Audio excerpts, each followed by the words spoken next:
The Foundation for the Enhancement and Enrichment of Life has been proud to be able to say that they've helped over 100,000 families in 2022. This morning, we have the newly appointed CEO, Mr. Wendell Constantine, joining us on set. How are you doing this morning, Good sir? morning, Jaron. Good morning to you. Good morning, Kimberly. And good Wendell. morning, Trinidad and Tobago, to the TTT family and the TTT Limited viewers, everyone who's been part and parcel of the TTT journey from CNMG to now. Lovely to have you with us. Thank you for the opportunity to be here. I think this man want to take our job. Let's talk about Let's talk about I mean, well, Wendell, with your experience, of course, we're not surprised at this appointment. Of course, you've been a part of the board of F.E.E.L for quite a number of years. Since 2013. Since 2013. So tell me about the transition. Has it been smooth so far? So, as F.E.E.L is a non-profit organization, we've been in existence since 1992. Originally started by Clive Panton, who was my former principal at Fatima College, but also a broadcaster here at TTT back then. And of course, the Panton family is well established in our society for assisting at a religious level and a societal level with Serve-All, etc. Since 1992, F.E.E.L has been a non-denominational non-profit serving the needs of the most disadvantaged in our society. It started off with like 250 food hampers on a monthly basis, and then that went to about 800. Today, we are the $33 million organization that makes sure that food gets to members of our society who get up in the morning not knowing where the next meal will come from, who cannot ascertain how they will get any kind of job or opportunity to look after their loved ones. And the board is made up primarily of captains of industry in their respective disciplines. Those in the financial profession, those who run businesses themselves, those who assist persons who are less advantaged, etc. So they know, they hear the plight on a daily basis, even from their staff who have extended families that are running through some difficulties. And our job is to make sure that we can assist the poor in our society all of the time. If we can improve the lot of life for them, well, then there might be a different corridor that we go down. But we also work with all nonprofits in the country. So once you are registered with F.E.E.L, because there has to be some level of transparency and accountability for the work that any other entity is doing if we're going to vouch for them. Once you're registered with F.E.E.L, there's a weekly or fortnightly distribution that allows food, hampers, bulk items, etc. to get to you. And you can then go into your community and keep the relationship there of being able to assist. You mentioned transparency and accountability, and I know a lot of people will be interested to know where, as an NGO, as a non-profit, where does the funding come from to be able to facilitate assisting all these families? Corporate Trinidad and Tobago, John Public Trinidad and Tobago, anybody from Trinidad and Tobago, anybody living abroad from Trinidad and Tobago, anybody who just wants to make a difference in life. Let's appreciate, the poor are with us. But they're here, and the first thing that we must afford them is respect. Okay? They're not going away.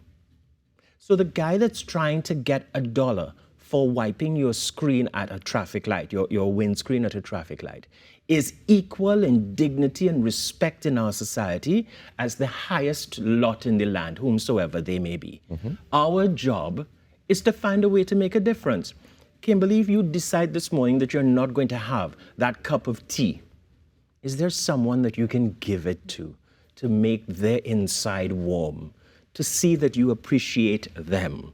That's part of the action. Now, to be fair, given that the poor are here, let's not spend our time trying to get rid of the poor. That's not the task. The task is really to embrace those who are poor in the society, because they may be teaching us a few lessons about who we should be as a society that you folks discussed earlier on, that we've lost our way. It can't happen to a 6-year-old in their home. It can't happen to a hard-working employee who has to go back to their place of work in fear for their life and land up being in a situation where all things could go into mayhem. It can't happen for persons who are supposed to be upkeeping law and order, yet somebody decides to masquerade like them. I don't know, maybe because it's carnival, that's what they think that they could do. No, it's Wendell, just wrong. No, Wendell, as you mentioned the families, I'm glad you mentioned the families, because I know that F.E.E.L also works with the school children as well. Correct. So Tell us about that. So schools or NPOs, non-profit non-profits are able to register with F.E.E.L. Naturally, for a school, the fee that is used for their registration is nominal in the circumstances, but what we are receiving are bulk items from many parts of the world. Containers come to the country based on consignment, etc. We go through the standard rigor of customs and clearance at the ports like everyone else. There is no special favor here. And once the items come in, we have been able to provide school furniture, stationary items, other supplemental items that are needed for institutions to be able to say, I don't have to figure out where I'm going to get the money to keep my classes and to keep my children aware of what's going on. And if children want to assist in assisting the poor, there's also an opportunity and an environment for that. We have distributions on a fortnightly basis, and what that leads to at the end of the day is being able to actually hand over hampers, hand over bulk items to non-profits, ordinary people in Trinidad and Tobago doing the ordinary thing, making a difference in the lives of those less fortunate. You're probably saying after the pandemic, well, we probably have more of the less fortunate now than we had probably before 2019. Okay, well, whether you have $1, $5, or $25, every amount goes a long way to make a difference to assist those less fortunate. You can do so by a deposit to the F.E.E.L account number.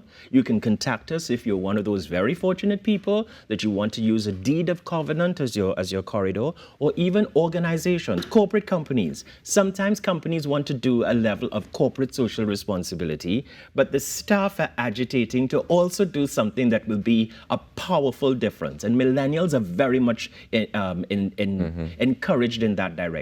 So let the staff come up with their quantity, allow the organization to either match or partner or double it, and now see the difference you're making to people who stand up at the end of a grocery watching you in your lovely air-conditioned car whilst they're holding on to their picnic, just waiting to have an opportunity to feed them.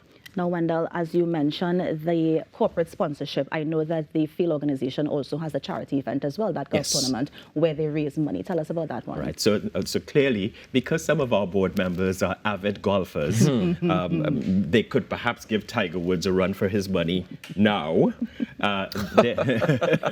Circumstances are such, right? There is an opportunity, of course, to have our own fundraising. We have to take on some of our responsibility and look after ourselves. And so the annual charity golf tournament started last year, was a phenomenal success thanks to all who contributed and participated. And so the tournament will be on the 21st of May, 2023. We'll share more of that closer to the time, but corporate organizations or even Jiron, you don't play golf. Definitely not. Do you? No. Yeah, but we could have not my sport of choice. We could have a Rawkus DJ on the golf course. You definitely can. It's possible, right? We could do that. Right? Yeah. So those who wish to participate in one way, form, or fashion, we would enable that. It's up at the Mocha Golf Club in Maraval. It's a lovely day of camaraderie, great sport, but also the funds are all going at the end of the day to assist with hampers and food stuff, etc. Now, man, one of the things that I know, you've been mentioning, taking care of the poor, but I know also as well people who would have ended up in situations that they weren't expecting to be in. Correct. Whether by disaster or by whatever reason. Tell us a little bit about that. Let's go through that journey. The TDT News at 6:30 p.m. would invariably sometimes have a story of persons who have fallen into very difficult circumstances. The ones that really catch my attention, it's normally the week before school, and the children have their school books and book bags, and they're all excited. And unfortunately, a candle falls, a cigarette light, or whatever, the house is on fire, they've lost everything. What happens next? Well, through the nonprofit organizations, we will see these stories on TDT Limited's newscasts. We will hear them, and F.E.E.L reaches out via the information that's shared or by asking one of the NPOs in the communities, because we're not there to take anybody's role away from them. They have the relationship to find out more about the circumstances. Once we can get details that allow us to put together the mattress, the hampers, the cleaning supplies, even some things that can allow for portable coolers to allow for items to be stored, etc. Anything that will allow them to be more at peace with the circumstances at the end of the day is the job. So we used to do that all the time. But speaking of that, do we also, I know you mentioned Trinbagonians. Yes. We have Trinbagonians a lot, but do we also have people who've migrated to Trinidad and Tobago? Those who have migrated, yes. There's been some assistance. Now, there are other non-profits doing a lot of work as it relates to those who are with us. And this is not the first rodeo of Trinidad and Tobago being able to assist those from other countries who are settled here for their own circumstances. And so if there are items that are needed in bulk to assist those communities, it's also provided. Once they're registered with F.E.E.L. And registering with F.E.E.L. is the easy part. Once you've done that, sky's the limit after. There are also circumstances that we don't have control over. Force majeure, Dominica hurricane, St. Vincent volcano, massive road erosion and flooding in Tobago. Most recently, the flooding in November that took us through difficulties. All of those allow us to work with the disaster management units of the regional corporations and allow them to now in turn assist persons in the shelters or even in the cleanup activities. Well, Wendell, let me take a moment here to say congratulations to you and to the organization, and thank you so much for joining us this morning to share a little bit about the work that you've been doing. Thank you. And we look forward to hearing more about the golf tournament in May and how Kimberly can take part. I just have to learn Wendell's handicap and I'm down there. Oh my goodness.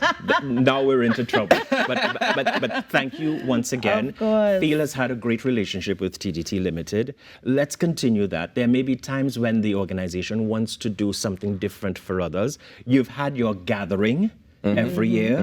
Maybe there's another activity for the middle of the year where you can be in a relationship with those less fortunate or even with the non-profits. We'd be happy to work with the organization and to allow the staff to have a chance to assist the less fortunate. And we look forward to it. Ladies and gentlemen, we take a quick break and we come back with more Inside the Now Morning Show. Please stay with us.